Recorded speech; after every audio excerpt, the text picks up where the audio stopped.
How many of you love chewing gum? After all, it's the only fun way to form a bubble and then pop it. Instead of a chewing gum, if you were offered a wad of bitter tree resin, would you chew it?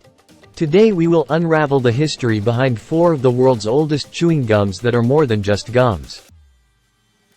Let's start with the fact that chewing gum retains its quality for a longer time than most other food products.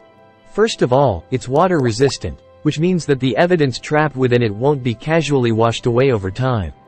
Moreover, it's also somewhat antiseptic, and helps prevent microbial decay. Because of this, gum may keep a sample of the chewer's DNA locked inside it for centuries. Our Stone Age forebears chewed gum-like substances just like us. Therefore, this material could be valuable for recovering ancient human genomes, identifying the microbes that lived in their mouths, and even revealing the menu of prehistoric meal. In fact, the earliest piece of chewing gum ever discovered is thought to be 9,700 years old. It was excavated in a hunter-gatherer site in western Sweden, known as the Husby Cleve. This gum is birch pitch, a dark, sticky substance, similar to tar. This suggests the people lived in an environment where birch woodland was prevalent. But how did the ancient Scandinavians make birch tar? A tightly rolled sheet of birch bark was buried in a pile of hot ashes and embers. After some time, the roll was excavated and hot tar could be scraped from between the layers of bark.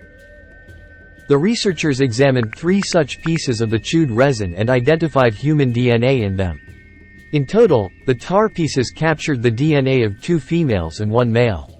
Moreover, these pieces of resin exhibit clear teeth marks, indicating that children and teenagers had been chewing them. The researchers found DNA from a number of animals in the chewed mastic from Husby Cleve, including red deer, and a fish from the salmon family. The team also detected evidence of fruit and nuts, including hazelnut, apple and crabapple. Among the other plants detected in the gum was mistletoe, which the researchers say might have been used medicinally or to produce poison for arrowheads. Bird species such as mallard, tufted duck, and European robin were also detected, indicating that Stone Age Scandinavians may have used their teeth to process the bones of these creatures into tools, in addition to eating them.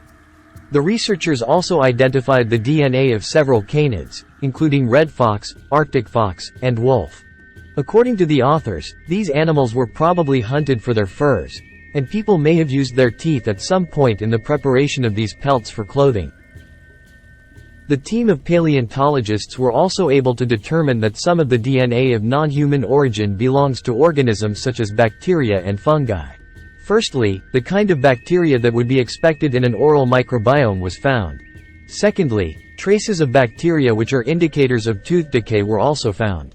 In one piece, researchers found a number of bacteria indicating a severe case of periodontitis. Thus, analysis of chewed pitch reveals poor oral health among the ancient Scandinavians. The next lump of ancient gum was discovered during archaeological excavations on Lolland Island, in southern Denmark. It is a piece of 5,700-year-old birch pitch. The scientists successfully extracted the complete DNA history from it, revealing the ancient chewer's identity.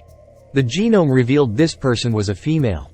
She likely had dark skin, dark hair, and blue eyes. Researchers nicknamed the woman Lola, as it was found on the island of Lolland. Armed with this information, an artist's impression of the woman was created. She left traces of her most recent meal in the gum. She had been chewing hazelnuts, eel, and duck. That combination supports the idea that she was part of community that were still hunter-gatherers. The researchers also retrieved DNA from oral microbes and several important human pathogens. Specifically, she had periodontal disease, and also carried evidence of the Epstein-Barr virus, which causes mononucleosis. The bacterial strain that can lead to pneumonia was also present in the woman's mouth. The scientists also determined that she was lactose intolerant, meaning Lola likely didn't digest dairy very well. This was common among hunter-gatherers before the adoption of animal husbandry.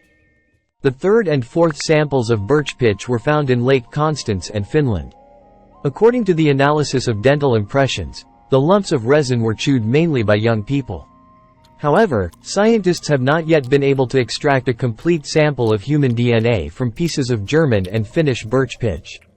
All the ancient chewing gums we have identified probably were not intended for blowing bubbles.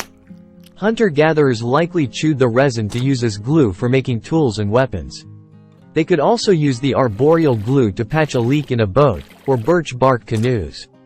But the birch pitch also has antiseptic properties, so people may have chewed it to alleviate some tooth pain, help heal mouth wounds, or even for the same reasons we chew gum today, out of hunger or boredom. It's truly astounding how much can be learned from even one artifact, such as a piece of ancient chewing gum. Whatever it was, the people who chewed birch bark tar unwittingly left behind a rich record of the past. Thank you for watching. See you next time.